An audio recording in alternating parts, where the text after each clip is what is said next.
wasn't satisfied by how my original video turned out. I went to bed that night with a cold sweat on my brow. Then, nearing the edge that divides consciousness and dream, it hit me. I forgot to get to the point. No! And so I am back for round 2. This time, I've got a script. Maybe I can twist this as one of those. This was all part of the plan, plays. Yes. Play that hour-and-a-half waste of everyone's time video as one of those quote-unquote 200 IQ things. Yes. I could use that to start a grift. Take that all the way to retirement. Yes. Satire aside, I had committed one of the worst things you can do when trying to explain something. Not getting to the ding-dang point. And so, I have returned to provide a more adequate commentary. My point with the original video was to say that doing something different with POE2 isn't a bad thing. It's not even why this game really doesn't work, per se. But, like I did in my previous video I made, you never got to the point when it comes to the design decisions of POE2. I feel like not enough thought was given to how you were going to make the changes come together and make sense. Now, one thing is clear. I've heard different opinions. Some say it's fine. Others say, wait 2 years for them to fix it. I have tested many different playstyles, and I can say for a fact that there is a giant gap in terms of what is viable and what isn't. I didn't even do anything wacky, and it still fell apart in places. Not only that, there were glaring design holes, and rather than answering them, you just left them there. Now, I'm gonna go into some discussion about Arch Nemesis. Dude, that's old news. Move on. I have moved on, but Arch Nemesis was how they wanted to bridge POE1 and POE2. Yeah, we know. But then they separated the two. Exactly, meaning they still went with what they were doing, and their reasoning for changes they made in Calandra League along with their statements can be used to see their thought process, and therefore we can view their premise for POE2's design. Look, GGG, I feel like you didn't learn from the lessons that Arch Nemesis provided, and you have forgotten the purpose of some of the design aspects of POE1 and why some of them even existed in the first place.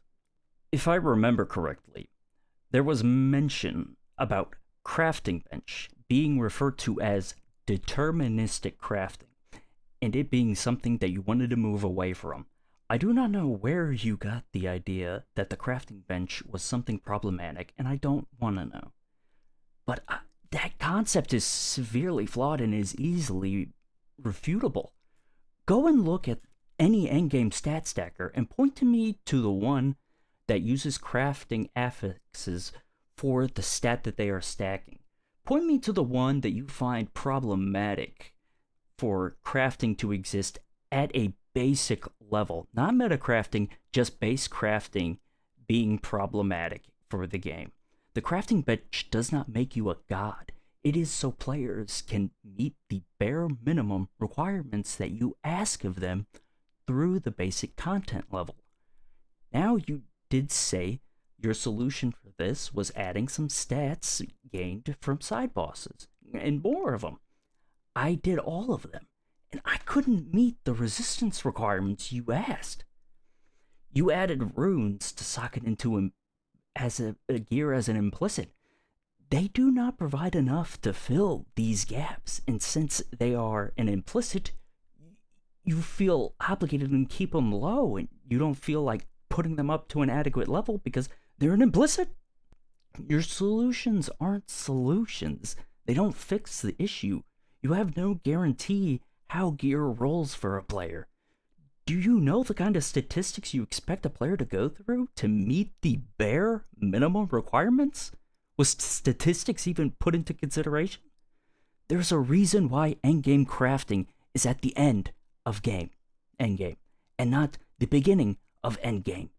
Why you decided to make endgame statistics the thing that determines basic progression is beyond my understanding. Did you want to make a game purely for Ruthless players?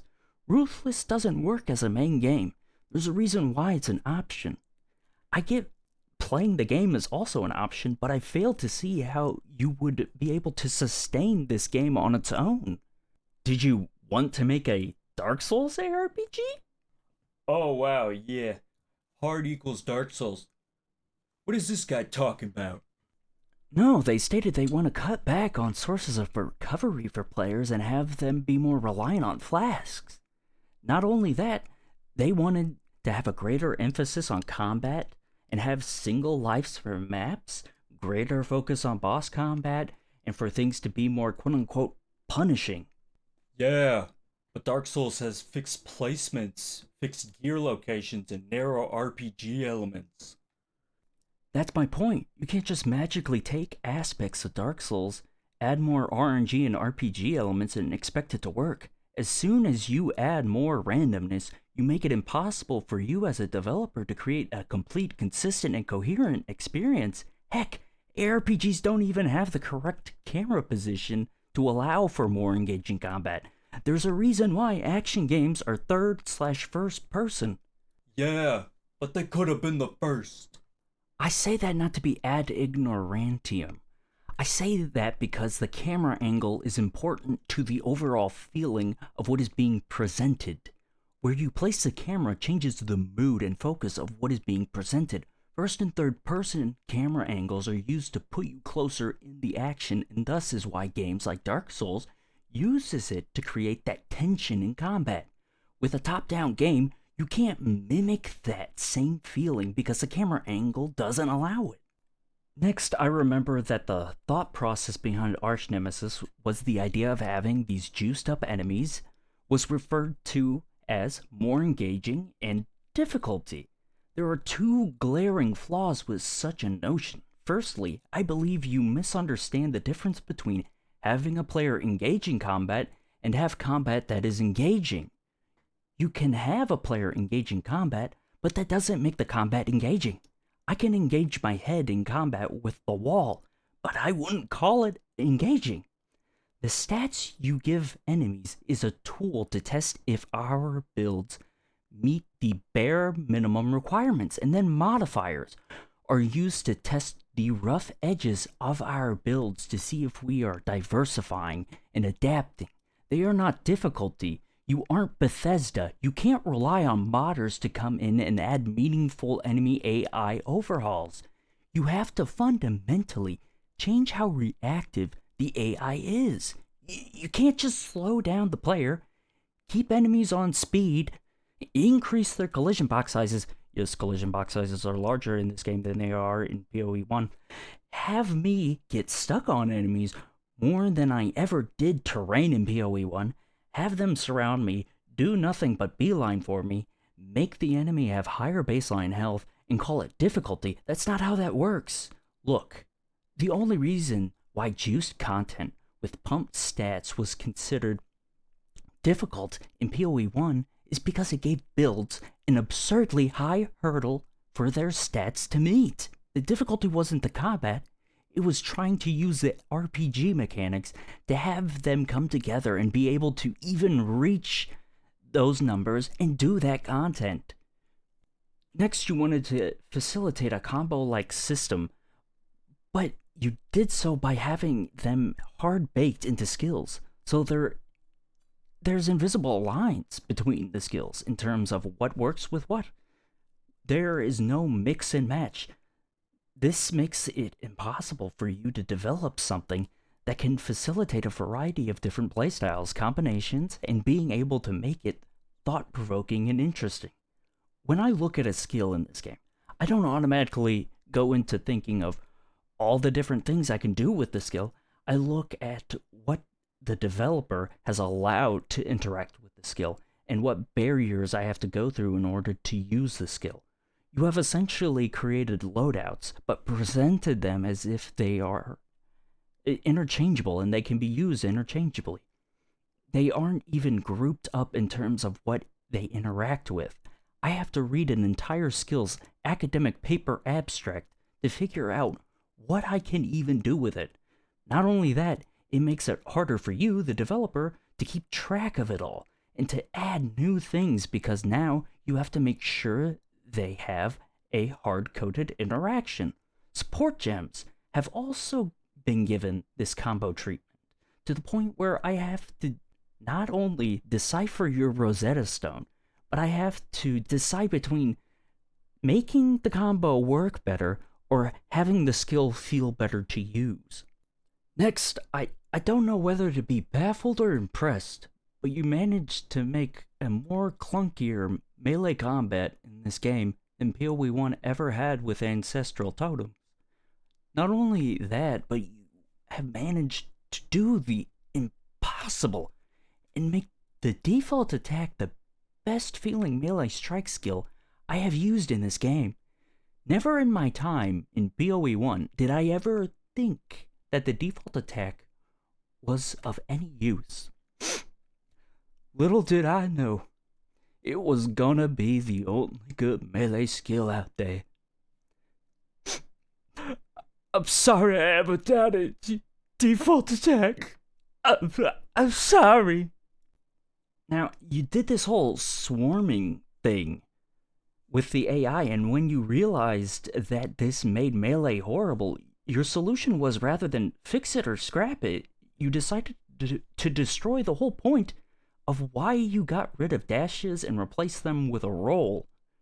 But I don't think you thought about how you expected melee players to be able to get attacks in when the enemy that is faster than them constantly beelines for them, which just makes players have to roll again. But now, I can just go gas grenade and trivialize any and all enemy attacks purely by rolling constantly and abusing the iframes. Look, my point is you started off with this game by fixing some of the issues in POE1. Because believe it or not, POE1 is not a perfect game. For one, if you ask someone to explain how Leech works in POE1, they have to bring up a PowerPoint presentation. But in POE2, you simplified that and damage calculations. You took dashes and blinks and replaced them with a limited roll. But then you decided to put a bunch of overcomplication on top of it. You decided to limit Leech to only physical attacks, and if any other attack types want to Leech, they need to pick a specific ascendancy or keystone, instead of having the roll be something that was tactical, last resort. You made it something you used to try to fix the jank in combat. What is the point in making those changes if you're going to treat this with the same caution and hesitation like this is POE1 still? Those changes are so you could develop and not have to worry about increased damage creep through conversion or extra damage, or worry about leech creep. You took metacrafting and changed currency to essentially replace it. All those initial changes were not only so newer players could understand it easier, but you, the developer, could develop for it easier without having to be constrained and feel constrained to give the player more options and more ways to express themselves through their builds. I'm listing these things out not to be Captain Hindsight, but to make sure that the real lesson of these things is learned, so we can understand them as a whole and avoid these missteps in the future. I never like to see an idea fall apart. A lot of times, we have a good idea with good intentions. However, like my previous video, we not only miss the point, we fail to even get to the original point we were trying to make.